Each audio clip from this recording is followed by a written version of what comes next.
Welcome to the podcast. Welcome to the podcast. Good job. Awesome. Hey, babe. Hi. Hey, everyone. Hi. Welcome to our little corner of the world. This is the Love and the Outcome podcast corner.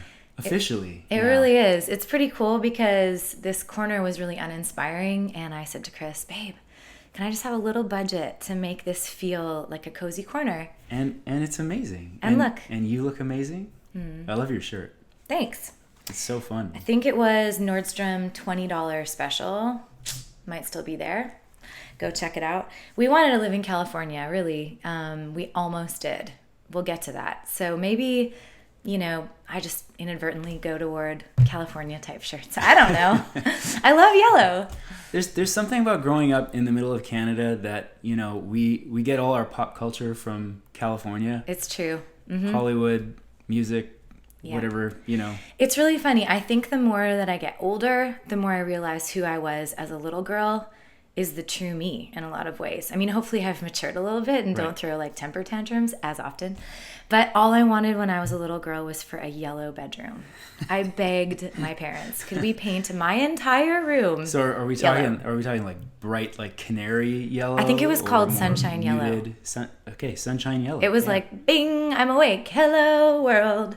Probably was ready to sing and dance for you. I mean, that's kind of how you generally are. I think that it's funny. We joke that we went to the same high school, but we were 5 grades apart. And we're always like, I don't know, would we have been friends? Because we're so different. I think you were like super Miss School Spirit. I kind of was. And I was like the opposite. But everyone loved you. I mean, Everyone we bump into that I went to high school with is like, Chris Rademacher. Love that guy. This feels like the Seinfeld episode. How could anyone not love you? You were you were a little more like, just gonna do my thing, gonna get through this. I was like, let's do volleyball, let's play basketball, let's do calculus. Oh, why? fun. Like, why did I think I had to keep all those doors open? Watch Milo become like a math genius. That will be from your brain, not mine. Yeah, well, technically my dad's brain. Okay. Yeah, I don't have the math Jones. Well, as you can see, we have no kids at home right now, and we're already really loving this podcast life.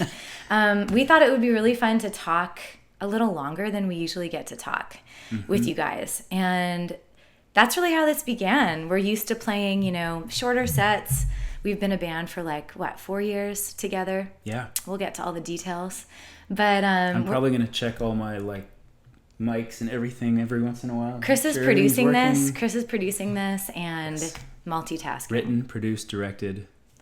By your very own. Starring. Chris Rademacher. Oh, me? Well, okay. Me.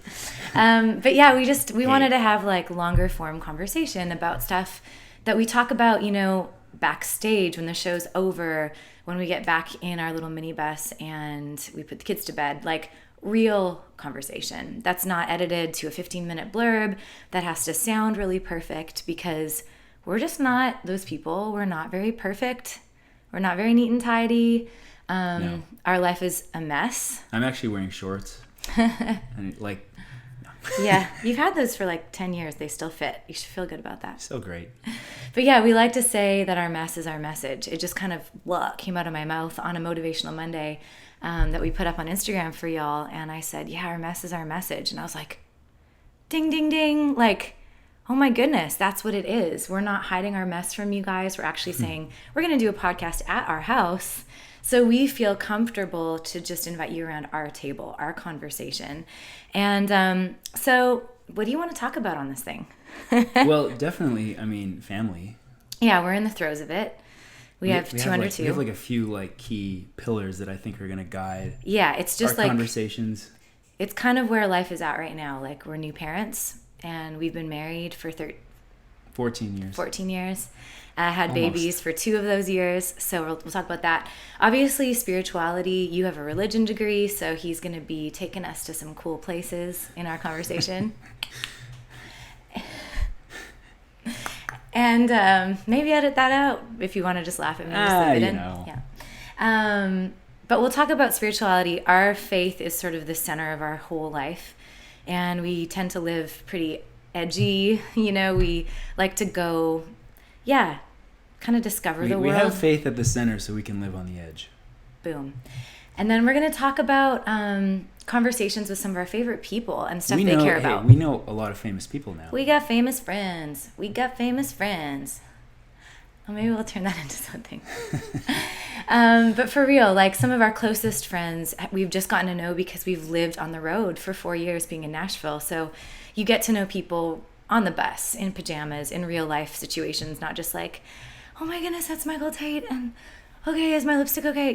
Like we've actually gotten past that point to be real friends. And someone, who played drums for us on a tour once just played on Kimmel last night.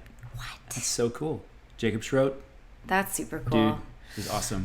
Yeah, and then we'll talk about wellness. As you can see, a staple in our household is these 5-ingredient almond flour cookies. I love that wellness means cookies.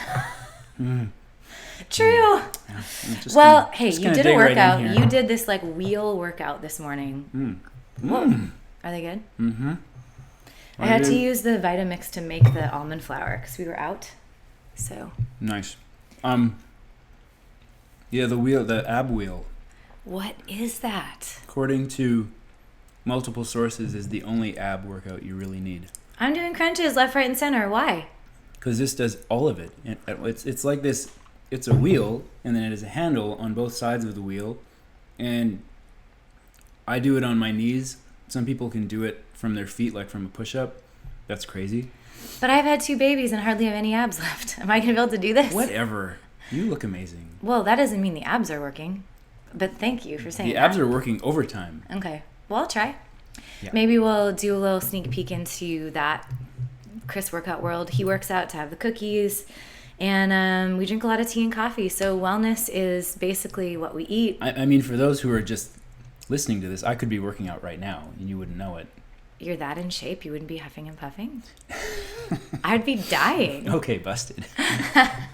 Good try, suave. You wouldn't even know it. Actually eating cookies.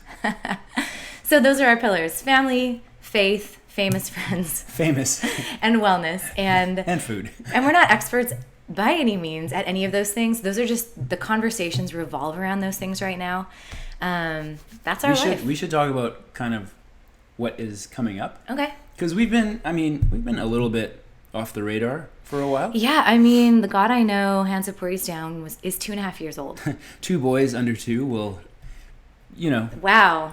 Hey, You know what? We figured out that we were on the road more the year after we had Milo than the year before. Yeah, and I think thank you, Jesus. Yeah, for some reason, the Lord opened the doors for babies and career all at the same time. Mm-hmm. I mean, to be fair, we walked through the doors.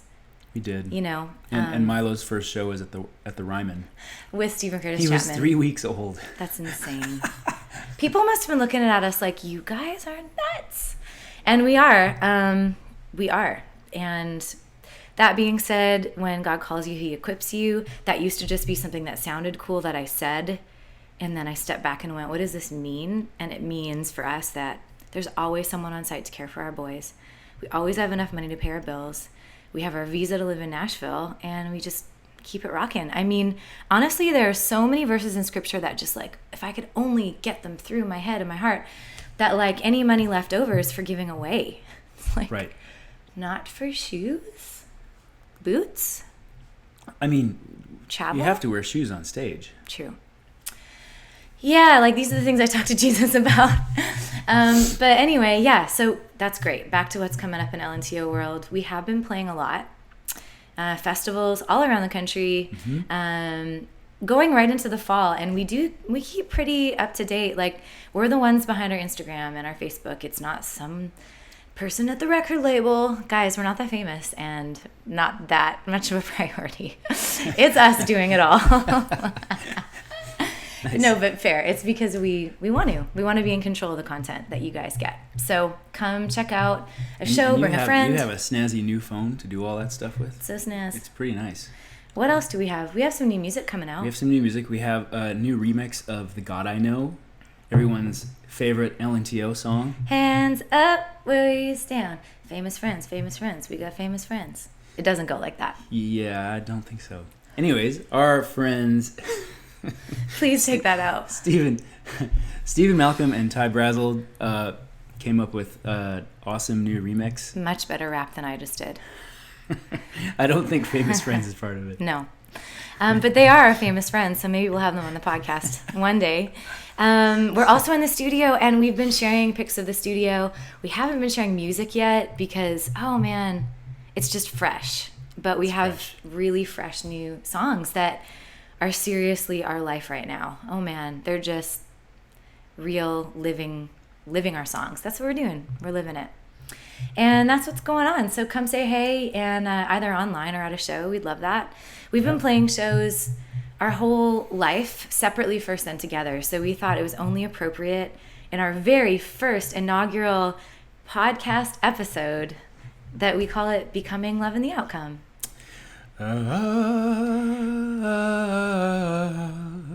Well, I wish I could say that by the end of this episode we would have arrived. You don't know what that was. I was looking at you like, that was what? The theme to Star Trek. Oh.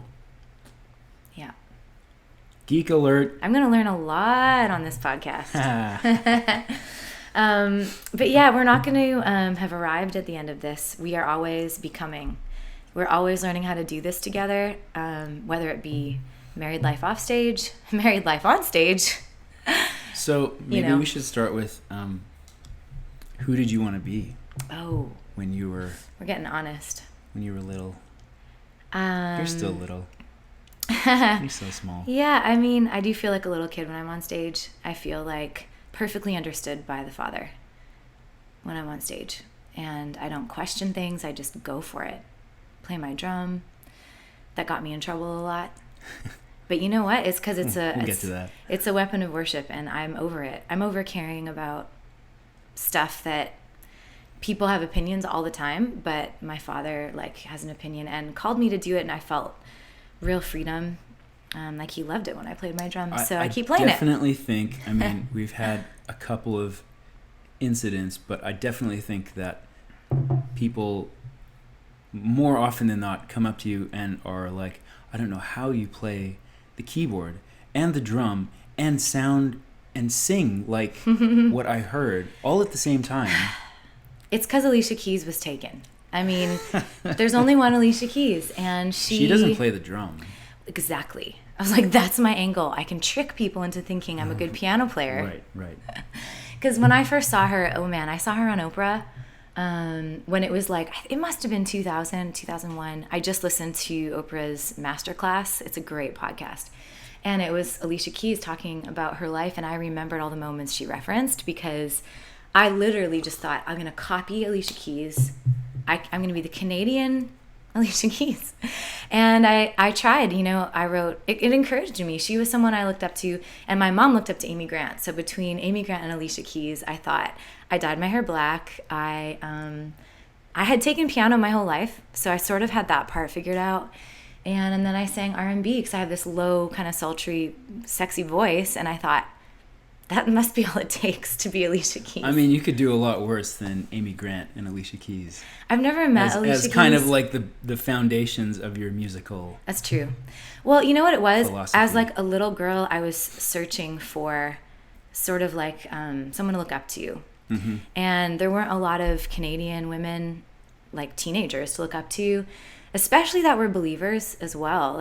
And at the time, I just grabbed hold of those two examples, and right. I've gotten to meet Amy. I have not met Alicia. We should fast forward and tell the story about Amy at the Doves. Oh man, and the drum, right? So our first time playing as right, Love in exactly. the Outcome, when we were nominated for our first award, we played Rookie of the Year, right? Yeah, we played a minute. It was so short at the Dove Awards, and we played He Is With Us, and I played my drum, you played your bass, and people were like, who are these two? What is going on? What are they doing? And they have chemistry. If they're not married, I'm concerned. So, yeah. Can you wear leather pants like that? It was too hot for those leather pants. It was, yeah. You'd think I would have learned. Okay, anyways, Amy. That. So anyway, we sat back down. We got escorted back to the second row, and it was pitch black, and we sat down between songs. They bring you to your seats, and this nice, beautiful, low voice that I had come to love turned around and said, "Hey, I love how you play that drum. Hey, do you think I could download your record onto my phone?" And we're like, that is only one person. At which point I almost swore in Amy Grant's face, because she scared me. She turned around. It's like, it's you. If you had done that, our hopes and dreams of collaborating with her would have never happened. She's cool. She would have laughed. Yeah, she's cool. So anyway, Chris proceeded to download our album onto Amy Grant's phone. I know Amy Grant's security code. She's probably changed it. So yeah. Anyway, Alicia Keys, Amy Grant. It's funny though. I think because singing, and to some extent playing piano, came naturally, I didn't see it as a gift. You know, a gift in my mind was something that you had to work super hard for or with. It needed a lot of effort. It wasn't just this natural thing. Well, and that is kind of where we come from too, you know. We know how to work hard. Gifts and talents are kind of lower down on the totem pole of, what are you saying? Well, no, I mean, we come from the middle of Canada, which is Yeah. kind of like coming from middle America. And Yeah. hard work is valued kind of above all else. Oh, hard work is king, yeah. And family, and which is awesome. But nobody does music for a living. It's a hobby. Right, because, you know, for us, like, the ones that really made it were kind of, you see the cream of the crop. There wasn't like, I mean, there was an indie scene when we were growing up, but we didn't know anything about it. You know, we knew about you know, Bon Jovi and Stryper and DC Talk. You knew about them, to be clear. Right. Well, you know, We have slightly different musical influences. Sure, and Britney Spears and the Backstreet Boys. Oh. And, you know, Yeah, sure. no, but I'm just saying, like, that was what came to us from Exported the great from big LA. US of A. Well, yeah, here's the thing. I mean, we molded our craft. We cut our teeth on literally driving 8 hours between shows. Your band, that was really, it was more happening than what I was doing. I was a worship leader at my church, and kind of begrudgingly, you know, like, I didn't totally want to do that. And I said to the Lord, I was like, if you really want me to lead worship, can you, because I just wanted I wanted Alicia Keys. I wanted to be on stage. I wanted to be, you know, doing my thing. And at that time, worship meant something different. Now we've married the two together. But anyway, so I took a job part-time, and then your band was off in Europe, and you were touring, and you were doing great stuff. And yeah, I mean, you were part of the scene. You were in it. You were playing clubs. We were in the scene for a little while, and I was at all your shows. I was a massive fan. I feel like we both had kind of a similar story as far as, like, trying to break into the mainstream side of things, in that someone that was really on our side either got fired or started a fight or just left. It wasn't meant to be. And then, you know, the momentum just kind of, which you realize now that it's like in the age of social media, I mean, it doesn't really happen the same way anymore. Yeah. You know, you get championed if you have 1 million followers on Facebook or Instagram. Yeah, how people get recognized has definitely changed. Which actually I don't think is a bad thing, because these people have already proven that they can reach a lot of people. I think it really depends, because there's one thing to, like, put up a cool video on YouTube, but if you're not gonna, like, I think if you have a smash, like a massive smash, that song tours for you. Sure. I think if you don't have that, if you have, like, you know, like, I don't know, some recognition on YouTube and stuff, I think you still have to do a lot of work to, like... Yeah, okay, that's fair. But there is, maybe this doesn't relate the way I think that it does, but it does in my brain. This is how my brain works. I just read a book about, you know, the rise of the New York scene in the late 90s. So, like, the Strokes and Interpol and yeahs. So, you know, growing up in New York obviously is a much bigger pool to start a band in. Is that who you wanted to be? I wanted to be that afterwards. Like, I was never, like, I feel like the only band that I ever got into before they got big was Coldplay. Yeah. And everything else I sort of, like, jumped on the bandwagon. So, I'm a massive fan of the Strokes now. Yeah, sure. Well, I mean, so in the very beginning days, we were two bands. You were playing clubs. You've always... You're reining this back in now. I'm just I'm going off on a tangent. I'm realizing people trying to track with us are like, whoa, rabbit trail, rabbit trail. That's the beauty of... All that to say that New York is much bigger than Winnipeg. Yeah, and the truth of it is, if you want to have any career beyond a hobby, you shouldn't be in Winnipeg. You sort of need to Maybe move to New York. You have to hone your craft and then kind of go where the action is. And we wanted that. That's where I was trying to get. You have to go to where the action is. Yeah. But the timing of how that all plays out, I'd love to say that we were in control of that. We were so not in control of that. Literally, we knew where we were starting in the becoming, love, and the outcome phase, and we knew where we wanted to get. All of the in-between steps, I feel like we were literally failing, falling, trying again. As humans, as followers of Jesus, as married couple trying to figure out how to do that.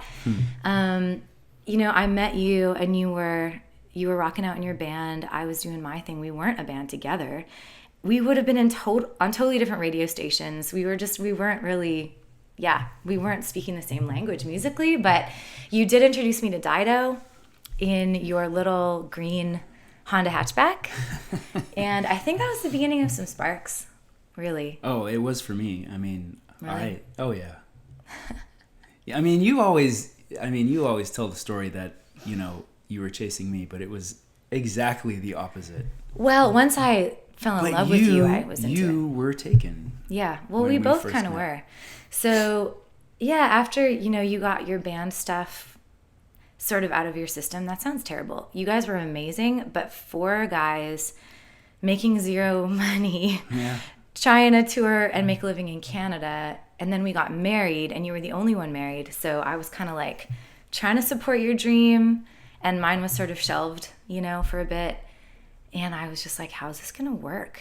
We actually broke up for a day because we didn't know how it was gonna work. Like before we got married? Yeah, before we... Okay, before, you're like, ooh. No. No. Never broken up with you since we got married. That Never. was, until some other events unfolded later on, that was probably the worst day of my life. It was horrible. I remember we were playing at our high school. We were playing a chapel. Yeah. And we really couldn't figure it out, though. We're like, how do we do married life, hang out together? We won't. You'll be touring, I'll be touring. Someone's dreams kind of got to give. Right. And... so here we are. I don't remember exactly what we said, but I remember thinking that it's like anything that any of our dreams are not as important as being together. We finally came to that. We both did. We came to that place. And I remember, I remember my dad saying to me, like, there was kind of like, there's always been this sort of notion of don't get married until you have enough money or until you have enough this. Mm-hmm. And he was always like, well, or just get married and do it together. Yeah. Because that's kind of the point. Well, and I think that's what, now that I look back on our path to becoming love and the outcome, what is really different about the way we did things is we both didn't go off and go, I'm going to do this famous thing. I want to get famous and I'm going to write songs and I don't want any love in my life. I'm just single focused. We tried, but we couldn't be single focused because we found each other, and all of a sudden our focus shifted to each other, and the Lord just he sort of laid a foundation. We didn't know it, but we literally, I met you on a deeper level at your band's audition for the worship band I was playing in. And I remember watching you play bass and hearing about your girlfriend at the time and me telling you about my boyfriend at the time, and that began a year to 2 years touring in a minivan together just as buddies. Yeah. So we legitimately became pretty much best friends before I could make a move, even though, after my short-lived relationship kind of fizzled out, then it was just like, oh man, now I'm on the road with you and we're having so much fun, but I knew that it wasn't right. It wasn't the right time. Well, you were so patient, which to any guys listening out there, you should hit Chris up for some advice on that, because I just couldn't see it. I was so on my Alicia Keys path, and nothing was going to get in the way. Mm-hmm. Little did I know you were not going to get in the way. You were going to make it possible. I couldn't see that. Right then, and I was worried about... I remember going for donuts and you saying, we were with a couple other people, and you said, we broke up. Oh, yeah.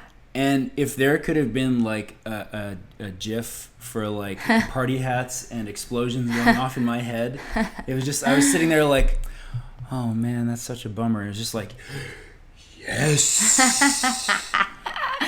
Wow, you really hit it. Because I mean, until you asked me for hot chocolate and to go to Lord of the Rings on our first official date, I mean, we played it cool. Which almost didn't happen because you were like, yeah, I'm not dating anyone for a year. Like, did I say that? Yes. Oh no. Well, it was really my sister who was, listening in on all of these little conversations that was finally like, Jode, you need to pray about Chris. And she never said that. She never said that. And I was like, she must really mean it.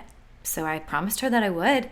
Love you, Britt. And I remember the moment. I mean, it was not at Lord of the Rings because I fell asleep on our first date. We've learned about each other since then a little bit. Yeah, good thing it wasn't Star Trek. Oh, man. It was just a long movie, babe. They were long movies. Yeah, but the hot chocolate part was a blast. We didn't drink coffee then, so it was hot chocolate. That's right. Wow. In Tim Hortons in the middle of Canada in the winter. It was a very quintessential first Canadian date, I think. And then we ended on the side of the bridge, and I held your hand. Oh, I remember that. Butterflies. But all this to fast forward and go, I mean, actually it was, I don't know if it was before the date or after, but I'd been praying and thinking about you a lot because I already knew the quality man you were because I'd watched you without you trying to impress me, or I didn't think you were trying to.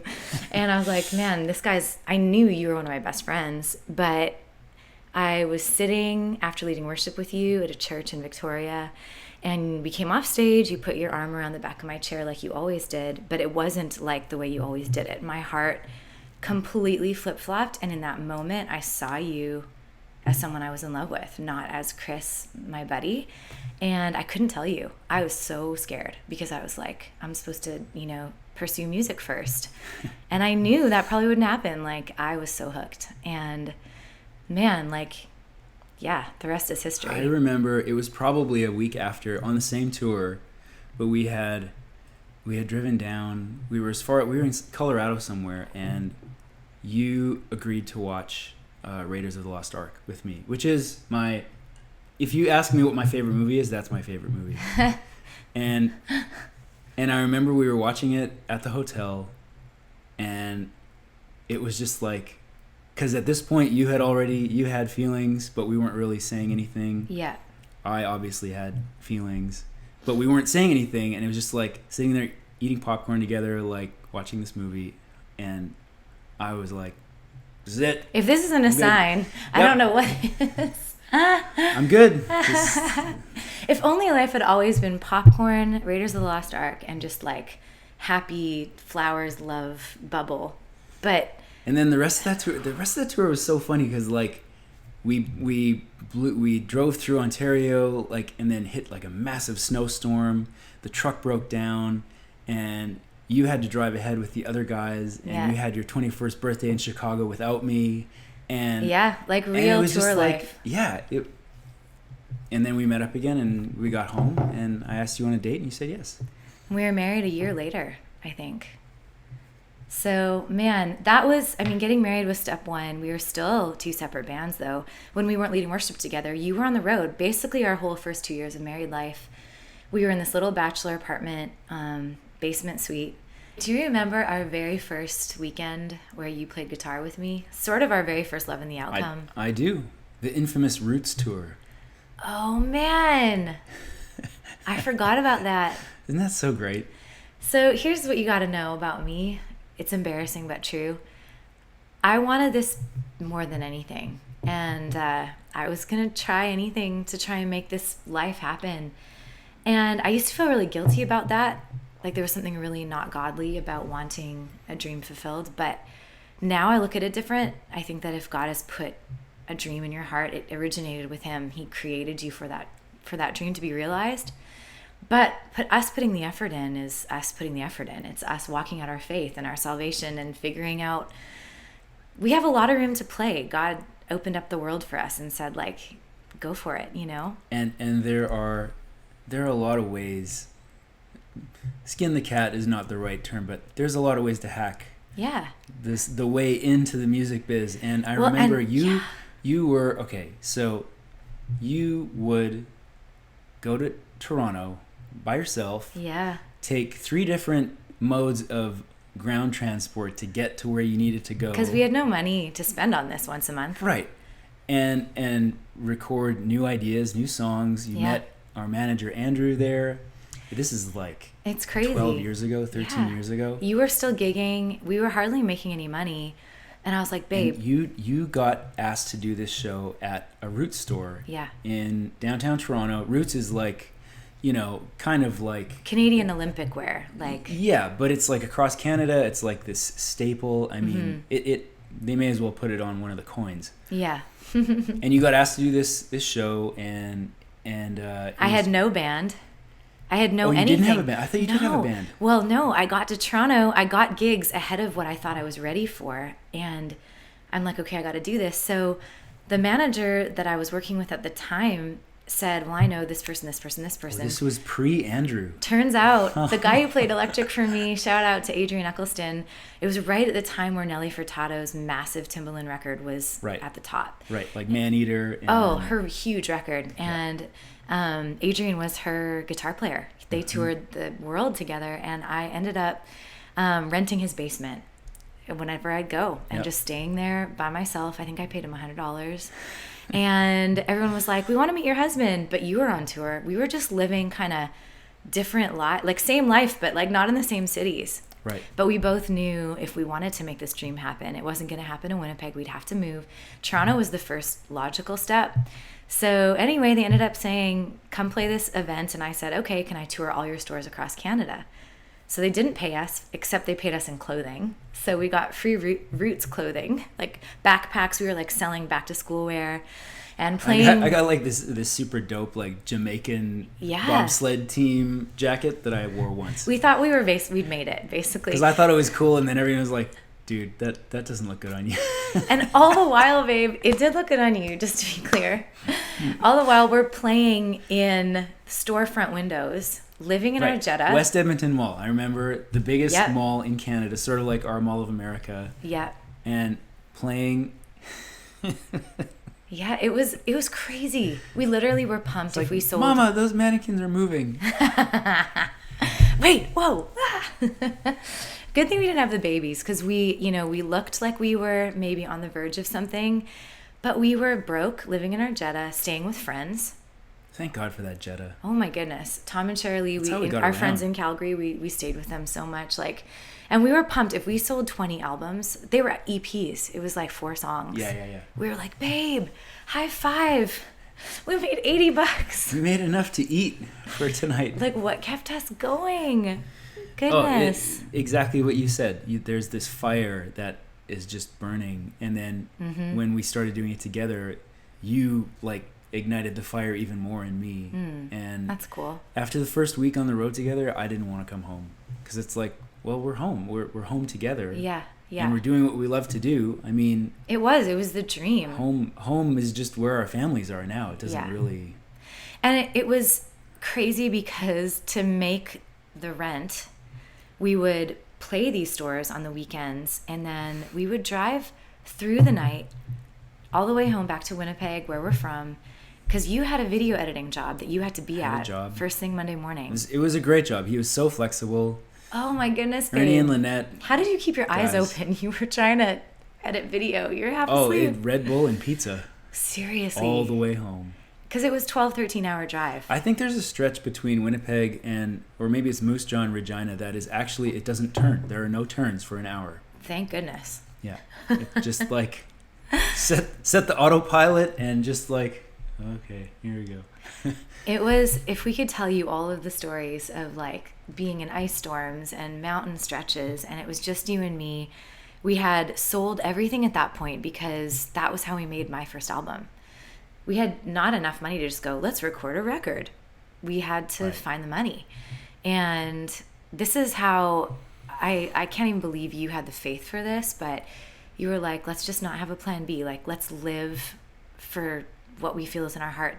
Let's build the kingdom. this way. But I knew. I mean, I knew the first time that I did a show with you that it's like, I mean, I wanted my band to make it. I wanted us to be famous because it was so much fun. But I knew that it's like, you know, none of us can really sing, and Jody can really sing, and this is going to happen for her whether my band makes it or not. Well, at the time, I mean, you did most of the driving. You were a frustrated guitar player that was playing your little left-handed acoustic, and even though your dad fought you on that when you were little, I'm sure. But that's your lefty. My dad was booking our shows. I would like look up the churches we wanted to play, and he would call them all because he believed in me more than I believed in me. Those poor worship pastors didn't know what hit them. You're like, Bernie, really passionate father, just Bernie called the me. Wolverine calling is like, so hey, you really want, you know, this is gonna bring a lot of people on Sunday morning, you know. And he is the best. He sold what I had to offer. Such a sales guru. I mean, he's a dad. You're a dad. You get it. It's like if Milo one day wants something and you can help, you better believe you're going to try and help. Like, and that was my dad. He took Fridays, and instead of making sales calls for his business, he did it for me. And man, I mean, he'd still be doing it today. Like he was the best at it. Sorry, CAA. My dad was the best booking agent. You can't top the burn. You really can't. So we basically ended up just saying yes to show after show. They weren't paying us very much money, but enough to keep going. Oh yeah, there was no. No. It was yes to everything. All the time. Didn't matter. And we were learning how to say yes to the Lord. At the time, it was still pretty like stars in our eyes, but it got real. It got real pretty fast because 2 years later, we still didn't have anything to show for it. Truth be told. I mean, I had tried hiring my own publicist. We spent at the time it was a lot of money, like close to 20 grand on a publicist in New York City. Maybe they can get my name out there. And we won a few awards here and there, but overall, besides there being kingdom fruit that we could feel, we knew that God was using us. There was always just a little bit. It was like little, like sort of like Mario Brothers. There were little coins along the way. Yeah, It's totally. Oh, I can get that one. I can get. You're on the that right one. track. Oh, that's the wrong track. And not like that's maybe a bad analogy. It wasn't just about the money, but there was enough resources to oh, for sure, keep the train going. Honestly, I'm thankful it was never about the money because, if that's what we were chasing, we would have quit. And, well, I do remember, though, being at a gas station in Ontario, Canada. We had nothing. We'd maxed the credit cards. We'd maxed the credit line. That was the moment. It was the moment of I think I'm going to cry and decide that this is not the path, I guess. I guess I was wrong. I guess I was wrong. Yeah. I'm not meant to do this. I don't even know how we actually got money to get gas in the tank that day. But I think one of our cards. rough. I think one of our cards still had enough for something. I don't know, but yeah, we had 3 or 4 cards that we were randomly. We did not have switching between. We did not have a band name. We just still had this dream, and we were hungry enough because we had gotten so deep in that it was well, now what do? We've sold the condo. We've sold everything. We put it all into this, and then your mom got sick. Yeah, that was sort of there, there's the moments before my mom got sick, and then there's the moments after my mom got sick. And as far as the music career goes, because that really became the catalyst after all that settled for us. Really, are we really going to do this? Yeah. And not that we weren't serious before, but we basically laid everything down. We canceled a year's worth of shows. It's like how, is family first or is family not first? And yeah. Family was first. We canceled all the shows for half a year. Yeah. Not really knowing. I mean, it was half a year at the end of it, but we didn't know if it was going to be forever. We didn't know. She seemed like she was getting better, and then she would get worse, and then she ended up passing away on our 7th anniversary. And it's crazy because we stopped. We just, for the first time since we had started, we stopped. And everyone deals with grief and pain so differently. That was our very first time as a married couple dealing with something like that. And we just had to put pause on everything else. And it was hard because we had sunk all of our money into an album. It was the year it was going to come out, and it hardly saw the light of day, and we're back in our hometown in your parents' basement. In the middle of winter, too. Like, our anniversary is in December, so, you know, and you know, not that this is funny, but, like, it was hard even to make a hole in the ground at the cemetery because the ground is frozen. It's like the epitome of... It was just like... It's like, bleak. you talk about the darkest comedy of all time. Yeah, seriously. And, you know, and then we were just kind of... I just dragged my feet. Well, you were broke. You were completely shattered. It was, you were sort of the one praying for healing, and like really those verses you read your whole life about, you know, Lazarus and like the way that Jesus healed people. You're in the moment where you need the healing. And until you're there, you're not praying for that miracle and you don't know how. And man, you went for it with the Lord. And she wasn't healed. I mean, she is now. So she was, but not in the way we wanted it to look or be or feel. And I remember not knowing how to be a good wife because I process verbally everything. And you just went quiet. Yeah, we had no frame of reference. I mean, I had lost grandparents, which at the time was hard. But this they was they were a lot older and not it's not the same, you know? No, we had never had anything like this happen. And I think once something like that happens in life, you either like you fall towards the Lord eventually and you fall into his arms of love, or you sort of can never be the same with him and you kind of keep a distance. And well, especially when it happens when you don't think when you feel like the time isn't. Yeah. That wasn't her time. Like, yeah. To us, that there was was so not, much more. There yeah. was so much more life because she wasn't even 60. Yeah.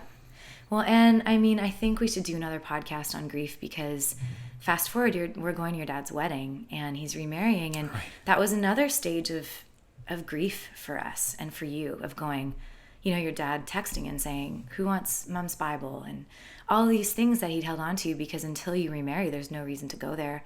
And you realize, oh my goodness, there's still things there that, you know. So all that to say, the verses that you've memorized as a kid of God never wastes your pain and he sees the whole picture, and, you know, all of those verses of how he uses everything for good.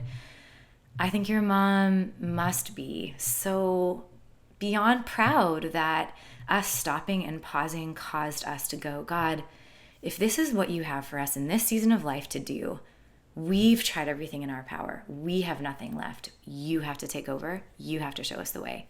And it was the first full surrender. And so he showed us the way to the Philippines. Yeah. We ended up, oh my goodness, like none of our the gear. gospel nation of Asia. I mean, we ended up there get off with the plane and hear singing. And one of your heroes, like it was with Delirious. It was with that's right. Yeah. With Martin Smith. Martin Smith and our buddies Starfield, from who are our neighbors, next door neighbors growing up. And we're on stage and we're there to play like 3 songs and none of our gear works. Nope. They set up a keyboard that it was set to like weird African drum sounds. And we had a drummer and I was playing bass. So it was like, okay, we have a rhythm section. That's it. And so Joe runs out on the B stage, out to the middle of the arena, and just starts singing Amazing Grace. I wonder if it's on YouTube. And probably, maybe. Oh man. And 10,000 Filipinos singing back, and then you started. And then stuff started working, and that healed us, though, babe. Seriously, having people sing Amazing Grace back to you in an arena where we hardly had the strength to sing, even at that point. Mm-hmm. That was the beginning of a new chapter, for real. And you're right. Like, we went to the Philippines to realize Becca music. Man, I hope we can go back one day. I know a lot of you still follow us, and oh my gosh, they would lose their minds over Milo and Ziggy. Yeah, they're so sweet. They were all about the family side of things. Absolutely. I mean, the whole business was a family, and like if we brought them along, it would be game over. We headed back from the Philippines to get a call from a tour trying to do the Winter Jam type thing, but in Canada. Canadian, yeah, Maple Noise. Maple Noise. And lo and behold, Michael Tate had become the front man of Newsboys. That was their first tour as... They were sound checking, not even God's Not Dead. That wasn't even on the radar. The Lion song. What's that? I think they were doing Born Again. Born Again. Anyway, we're listening to him and we're like, we grew up loving DC Talk. Like, it was so cool. And we did not know what we were doing. Our set was such a jumbled mess. I mean, guys, man, there's just no way to be perfect out of the gate. Like, it's just not going to work. You're going to be publicly embarrassed so many times.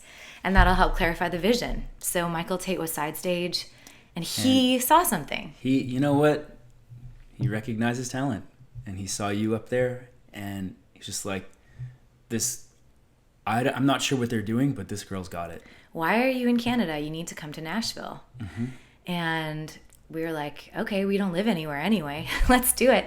And so we went down to start songwriting. We played a brand new song we had just written because we're that naive in Word Records. We did like 3 meetings in a day, but we ended up at Word Records. I think it was our last meeting. And we played this song and they were like, I think this is pretty cool. Why don't we bring you down for a showcase? And what started as 10 years of being broke, living in our vehicle, slow motion, it felt like nothing was going to work, turned into like basically 7 months of signing a record deal, moving to Nashville, and starting Loving the Outcome. So we didn't have a band name. And we, you know what, it was still, we auditioned for the label as just my name.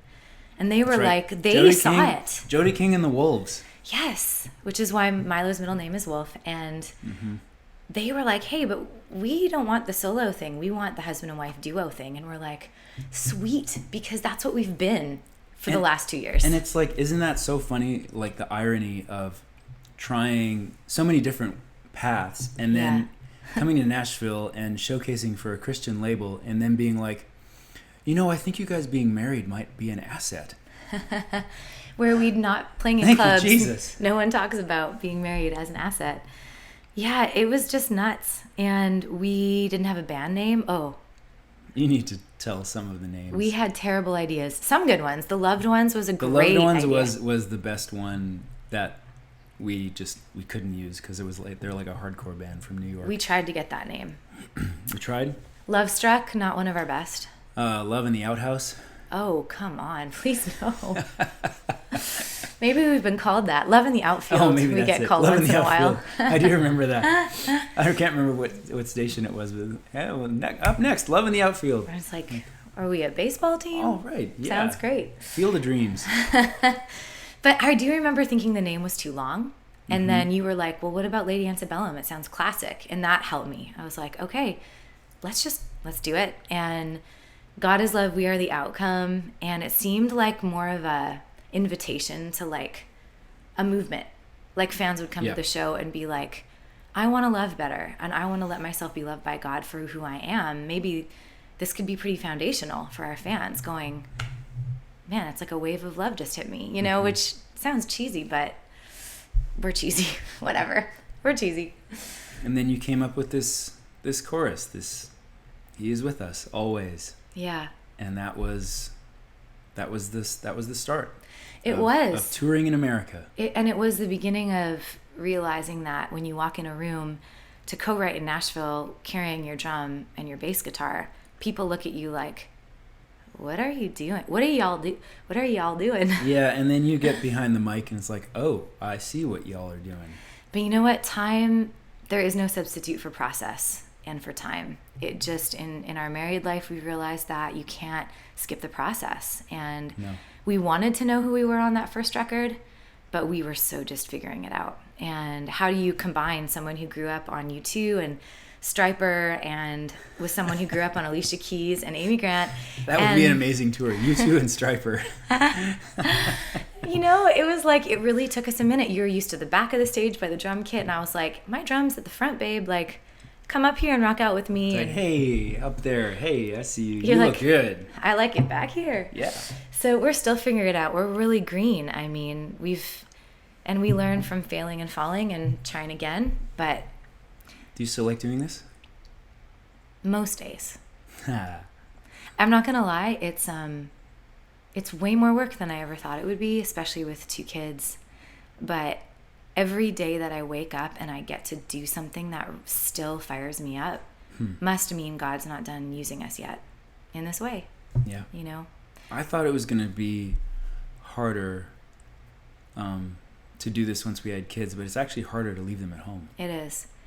Yeah. It's maybe it'll be easier to leave them at home together, but right now they have to come. If we have like a fly date that just doesn't work for all of us, yeah, then Ziggy has to come because you're still his main source. Yeah. Oh, and man, then yeah. And just today, like, oh my gosh, it killed me. But they're at the library with our friends, and Milo's first thought was, Ziggy come? Ziggy come? Oh, not just that. Yeah, he's coming, buddy. It's okay. You're not going by yourself. Yeah, they just want to be in on everything because they're used to being in on everything. And I love that because the last thing I want is for them to feel not welcome in any part of what we do. We're learning boundaries, though. Like, they're not here right now because we tried that. And it's really distracting, you know? But Milo's almost big enough to carry my gear. Hey, that's going to work in our favor one day. Yeah, you know, it's no joke, like mixing all of this into one. I'm glad we figured out a date day. My life is forever changed. Mm-hmm. High five. Because I'm like sleeping by 9 o'clock. So we'll talk about it. I think we tried to go on an evening date, and by like 8:30 is like, and your food's here. Like, oh, thank you. And when you're nursing, the emotions are real. So I'd be crying within 5 minutes of the date. Yeah. And I think the bartender's like, is she okay? Like I shouldn't be out in public right now. After 7 p.m., it's like too emotional. It is too emotional. Man, it's a real thing. I mean, I'm still nursing Ziggy, and it's like, it has to be your focus. And I think that's just it. We always knew we couldn't have our cake and eat it too. We needed to sort of figure things out. We finally weren't living in the Jetta when we had babies. Like, oh, man, yeah. You know, that's a good thing. White Neptune, our minibus. Anyway, figuring out life, and I'm loving it. Do you still love it? I've always loved it. Yeah. I love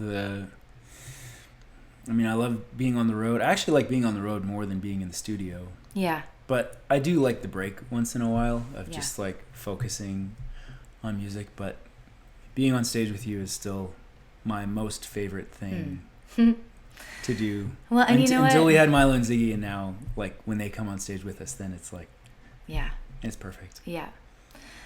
Well, I'm glad you feel that way. We're excited to sort of keep becoming Love in the Outcome as long as you all keep listening to our songs.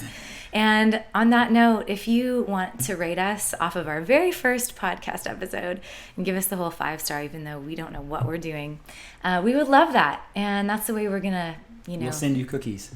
Oh, maybe. We'll bring cookies to shows. Yeah, just go on iTunes, give us a good rating, and we'll keep this podcast going. And with that, we love y'all. Love you. Love you.